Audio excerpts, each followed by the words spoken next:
Buenísimas, buenísimas recontra, buenísimas mañanas de invierno será porque estamos, pero aquí estoy. Mi Cristo interior, salve y bendice a tu Cristo interior, tú que vas a conectarte hoy, esta noche, mañana, cualquier día. Y también el de aquellos que queriendo conectarse. Hoy es martes 23 de septiembre de 2014. El programa es el número 845. Gracias por sus correos, no debo uno solo. Gracias por sus correos, gracias por lo que me escriben, gracias por sus manifestaciones y buenos deseos de bienestar y salud para conmigo. Que el espíritu de sabiduría descienda sobre nosotros todos y nos ilumine, a mí para decir lo que debo decir, a ustedes para comprenderlo.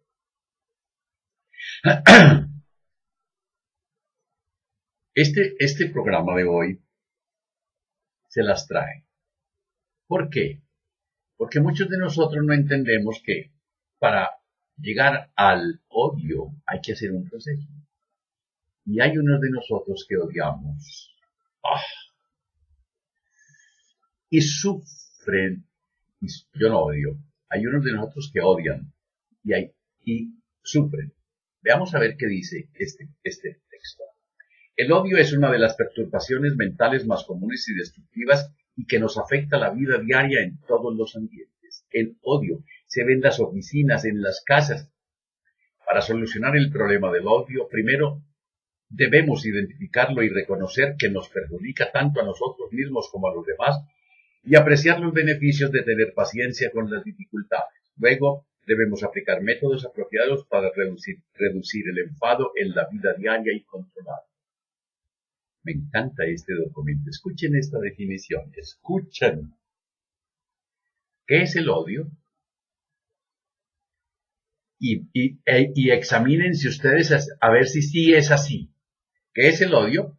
El odio es una mente perturbada que observa un objeto animado o inanimado, piensa que es desagradable, exagera sus malas cualidades y desea perjudicar. ¿Y cómo puede uno desear perjudicar a la esposa o al esposo? Digo yo. La Real Academia de la Lengua lo define como antipatía y aversión hacia algo o hacia alguien cuyo mal se desea. Cuyo mal se desea.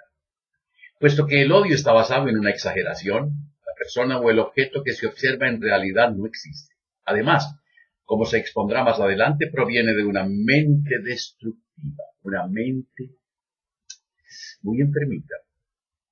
El odio es un proceso mental que comienza con el enfado y que es muy común entre las parejas que tienen algún vínculo de unión. Por lo general se desarrolla así.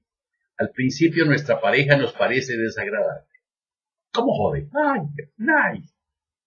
Después exageramos sus malas cualidades recordando todo lo que nos disgusta de ella, exagerando sus defectos y olvidando sus bondades. Luego creamos la imagen de una persona intrínsecamente llena de fallas y diametralmente opuesta a nuestro interés. Enseguida deseamos perjudicarla de algún modo, por ejemplo, criticándola, despreciándola, ignorándola e incluso en ocasiones violentándola. Finalmente, principiamos a pensar que la mejor solución es la separación y tiene que ser ya. Después de comprender la naturaleza del odio y las desventajas de generarlo, debemos observar nuestra mente con atención en todo momento para reconocerlo en cuanto surja. Desventajas del enfado. Recuerden que el enfado es una simple molestia. El enfado. No hay nada más dañino que el odio. Altera la paz y acaba con la felicidad de esta vida y nos impulsa a cometer acciones perjudiciales que nos acarrean terribles sufrimientos y complicaciones de vidas futuras. Y entonces me da tanta rabia que le doy 3 puñaladas a mi esposa y me voy 25 años a la cárcel. 25 años mínimo. Obstaculiza nuestro progreso espiritual e impide que logremos cualquier objetivo virtuoso, ya sea mejorar nuestra mente o alcanzar la iluminación. Jamás. El odio es un estado mental doloroso por naturaleza. Cuando el odio nos domina, perdemos la paz interior y nos sentimos incómodos e inquietos. Nos llenamos de enfermedades, no dormimos, tenemos diarrea o estreñimiento. Nos cuesta dormir y aunque lo consigamos no podemos descansar. Cuando estamos enfadados no podemos divertirnos e incluso la comida nos parece repugnante y obviamente la digestión se daña. Se los dije. Y aparecen las úlceras. El odio convierte a la persona más atractiva en un demonio con el rostro encendido. Miren un presidiario. Miren un criminal. Cuando nos enfadamos aumenta nuestro malestar y por mucho que lo intentemos no podemos controlar nuestras emociones. Uno de los peores efectos del odio es que perdemos el sentido común y nos negamos a ser razonables. Deseamos vengarnos de aquellos que nos han perjudicado y para conseguirlo corremos grandes riesgos. Y planeamos, y sufrimos, y apretamos los dientes, para vengarnos de las injusticias que creemos haber sufrido, estamos dispuestos a arriesgar nuestro trabajo, nuestras relaciones e incluso el bienestar de nuestra familia. Y cuando alguien lleno de odio comete una locura, toda la familia sufre. Cuando nos enfadamos perdemos la libertad de elección y vamos de un sitio a otro poseídos por una cólera incontrolable. En ocasiones incluso dirigimos este odio contra nuestros seres queridos y otras personas que nos hayan ayudado. En un ataque de ira olvidamos la infinita bondad de nuestros familiares, amigos y maestros espirituales. Podemos llegar a agredir e incluso matar a la persona que más apreciamos. No es de extrañar que una persona que está siempre enfadada pierda sus amistades, se torna huraña y envejece rápidamente. ¿Se imaginan la calidad de odio que yo mantengo? La víctima de su propia hostilidad consigue que los demás la abandonen y que hasta sus seres queridos se aparten de ella, se condenan voluntariamente a vivir en la soledad.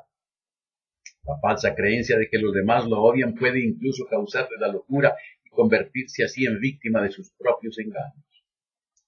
¿Cómo identificar el enfado? La ruta del odio principia con una molestia. De la molestia sigue el enfado, del enfado la rabia, de la rabia la furia, de la furia la ira y de la ira al odio. Escuchen. Es importante reconocer la verdadera causa de nuestra infelicidad. Si continuamente culpamos a los demás de nuestros problemas, es porque estamos dominados por los engaños. Si de verdad disfrutamos de paz interior y controlamos nuestra mente, no nos enfadaríamos ante las circunstancias adversas y tampoco culparíamos a nadie ni lo consideraríamos nuestro enemigo. Aunque por lo general nadie desea perjudicarlo, si alguien le causara daño, seguiría considerándolo su amigo. Así, gracias a la práctica de la paciencia, la paz interior permanece inalterable y el amor por el atacante no disminuirá. Este es el poder de una mente controlada. Por lo tanto, la mejor manera de librarnos de nuestros enemigos es eliminando el odio de nuestra mente. Si somos capaces de reconocer los malos pensamientos antes de que se conviertan en odio, nos resultará más fácil controlarlos. De este modo, no correremos el riesgo de reprimir nuestro enfado y de que se convierta en rencor. Controlar el enfado es lo mismo que reprimirlo. Esto último lo hacemos cuando ya se ha convertido en odio y domina nuestra mente aunque no la reconozcamos. Pretendemos no estar enfadados y controlamos nuestras acciones permaneciendo tensos y reprimidos. ¿Y qué te pasa? ¿A mí? Sí, porque te noto como rara. ¿Yo rara? Esto es peligroso porque el enfado continuará creciendo en nuestra mente hasta que un día termina desbordándose y entonces habremos de lamentarlo. En cambio, cuando controlamos el enfado sabemos lo que está ocurriendo en nuestra mente. Somos conscientes de cómo surge y de que si dejamos de que siga aumentando, nos causará enorme sufrimiento, por lo que debemos tomar la decisión de responder de manera más constructiva. De este modo, se evita que el odio se desarrolle y no tendremos que reprimirlo. Cuando aprendamos a controlar el enfado, seremos felices tanto en esta vida como en las futuras. Por lo tanto, aquellos que desean ser felices deben esforzarse por liberar su mente del veneno del odio. ¿Por qué nos enfadamos?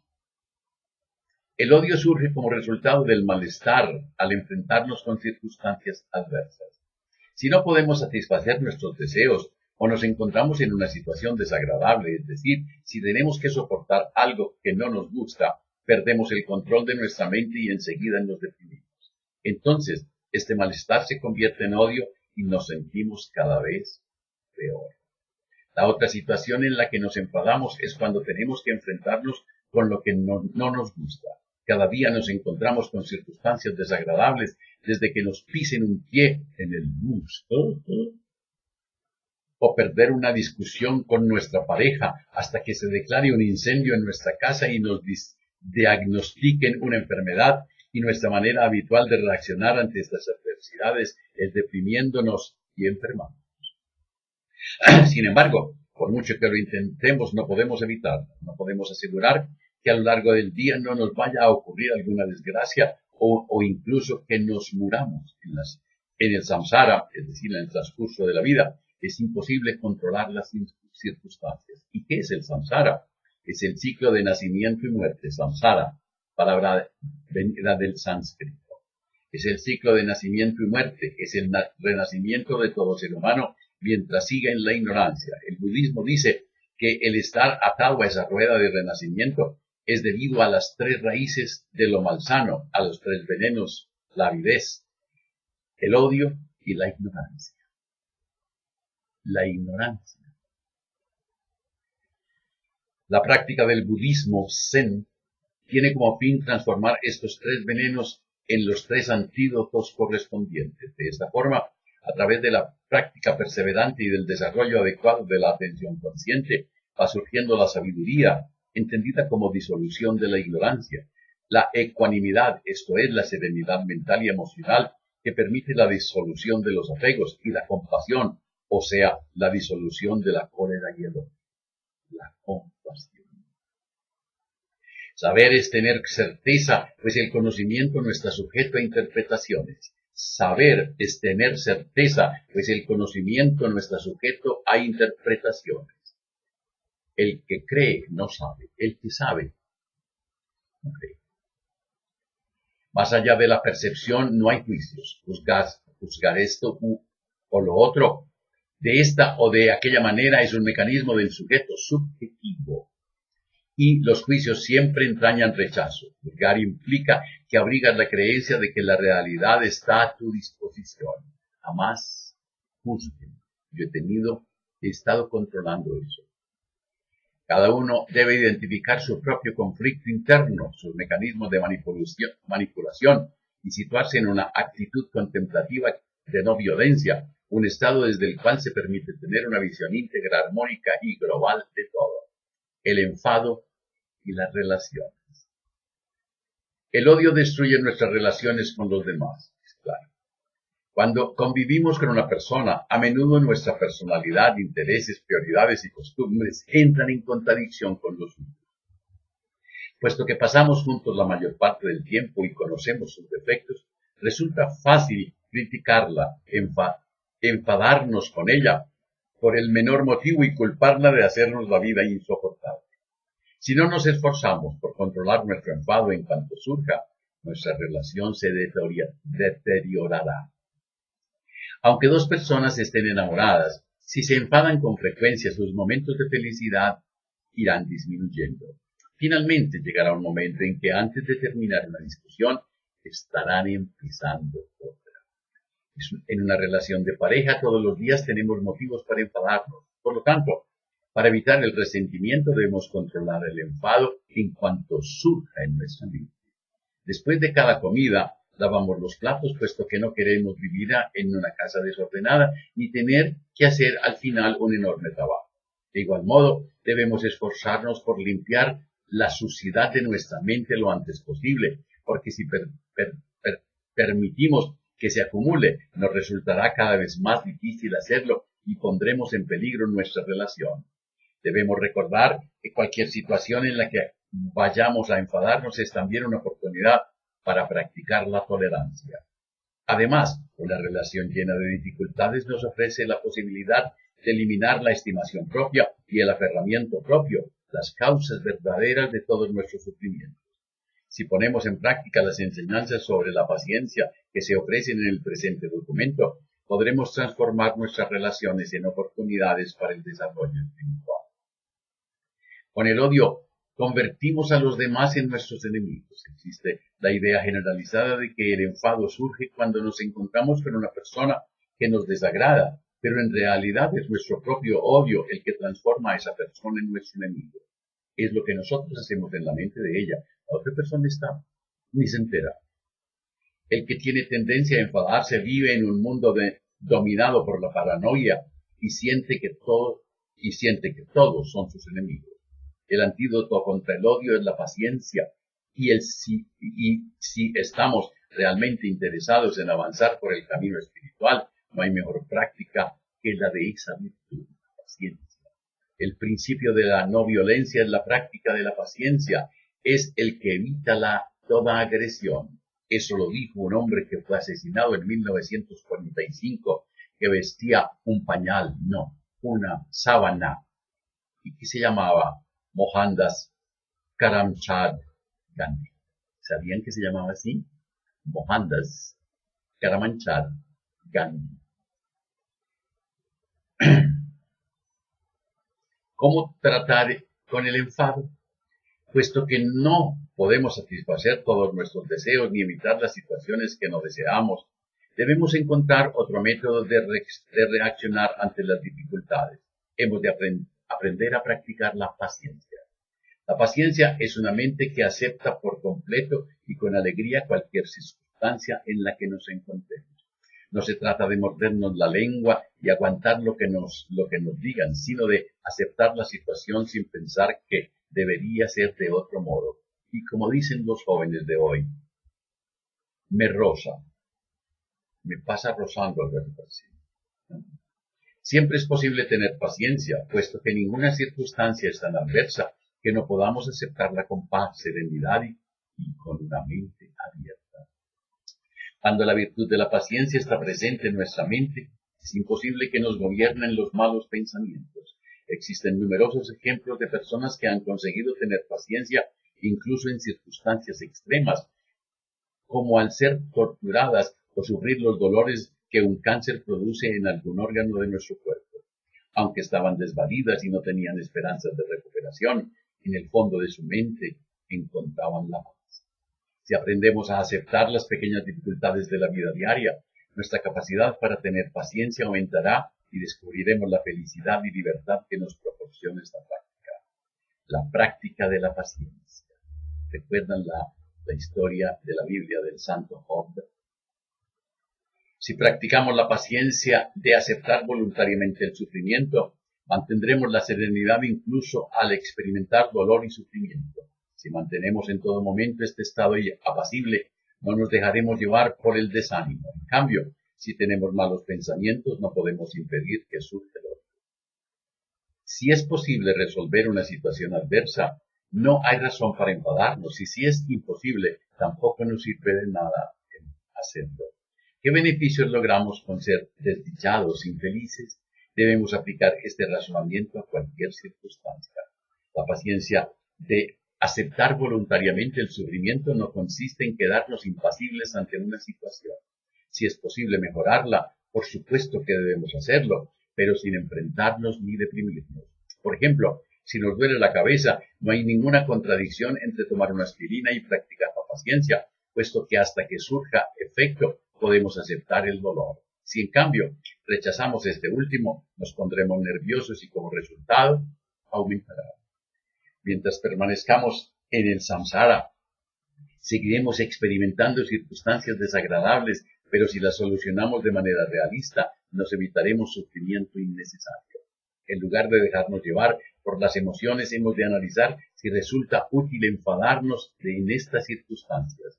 No tenemos por qué deprimirnos cuando las cosas no son como deseamos. Aunque hasta ahora esta ha sido nuestra manera de reaccionar ante las dificultades, debemos darnos cuenta de que no funciona y responder de manera más pasiva y realista. Los beneficios de la paciencia. En realidad, la mayoría de los problemas emocionales surgen de nuestra incapacidad para aceptar las cosas tal y como son. Por ejemplo, la causa de tener malas relaciones con nuestra pareja es que no la aceptamos tal y como ella es. En este caso, la solución no es intentar cambiar su forma de ser, sino aceptarla tal y como es. Podemos hacerlo en diferentes circunstancias. Aunque respetemos sus costumbres, dejemos de criticarla e intentamos complacer sus deseos. ¿Seguimos juzgándola? Hemos dejado de guardarle rencor y de acusarla. Todavía pensamos que debería comportarse de otra manera. La verdadera paciencia consiste en abandonar también estas actitudes. Si aceptamos a los demás tal y como son, sin juzgarlos, al igual que lo hacen los seres iluminados, no hay razón para tener problemas con ellos. Los problemas no existen fuera de nuestra mente, y cuando dejamos de considerar a los demás como tales, dejan de serlo.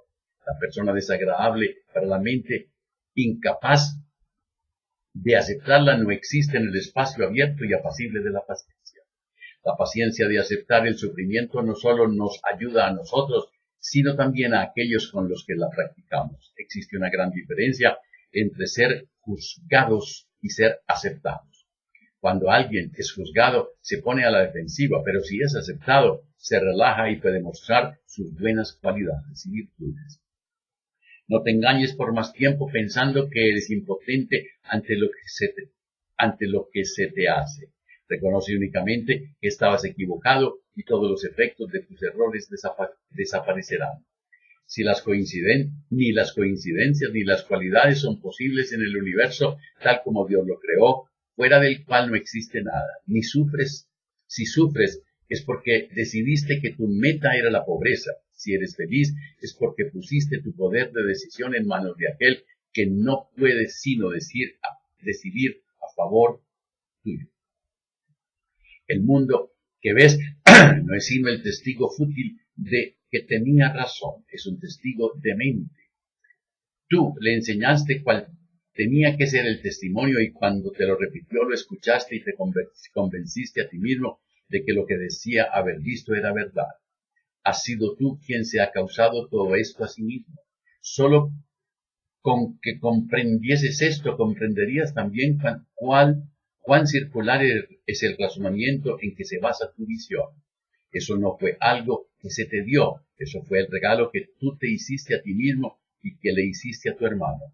Accede entonces a que se le quite, a que sea reemplazado por la verdad. Y a medida que observes el cambio que tiene lugar en él, se te concederá poder verlo en ti mismo.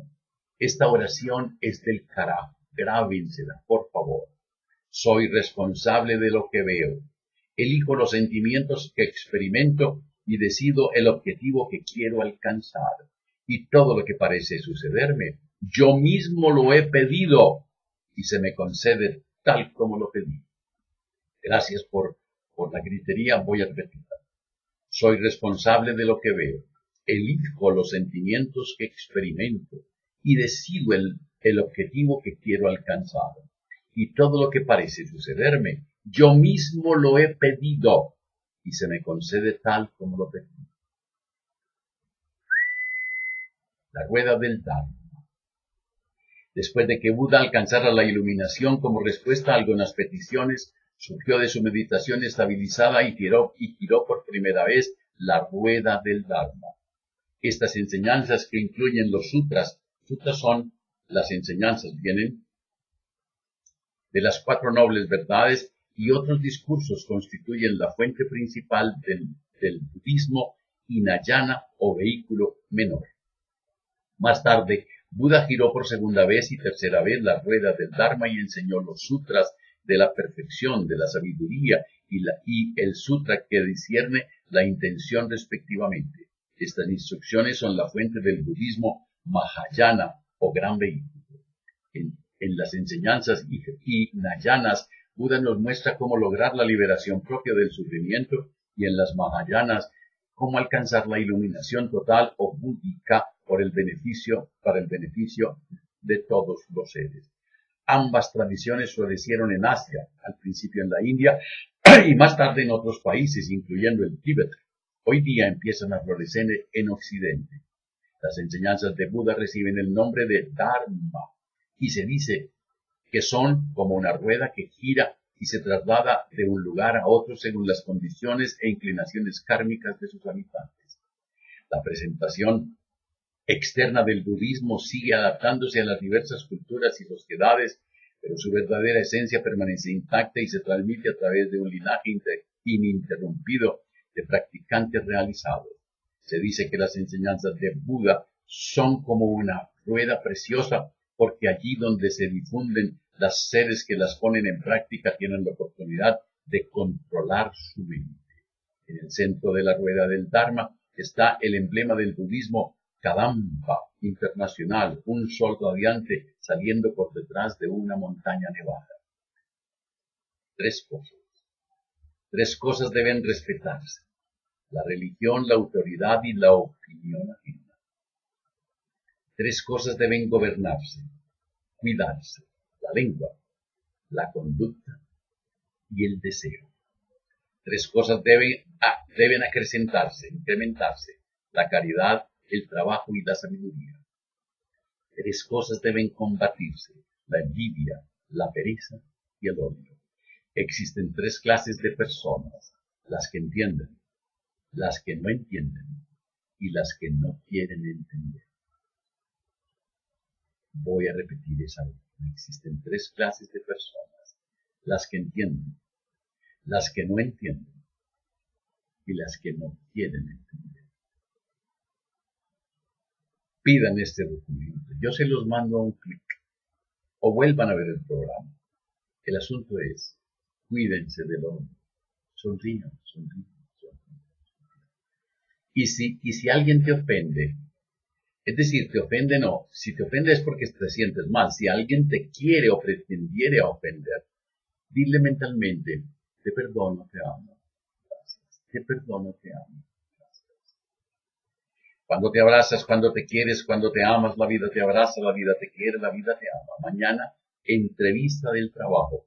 ¿Cómo ir? ¿Cómo prepararse para una entrevista de trabajo? Magnífico programa. Que la prosperidad, la armonía, la salud, la sabiduría y el amor sean con ustedes y sus familias, conmigo y mi familia. Si hoy tienes un rato de rabia, de duda, te sientes fracasado, desdeñado, invoca al espíritu de sabiduría, invítalo, ponlo a tu lado y cuéntale.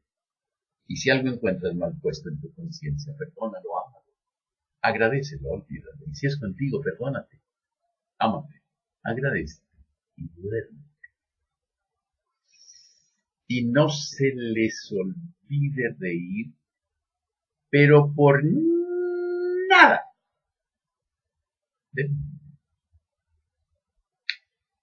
Hasta mañana.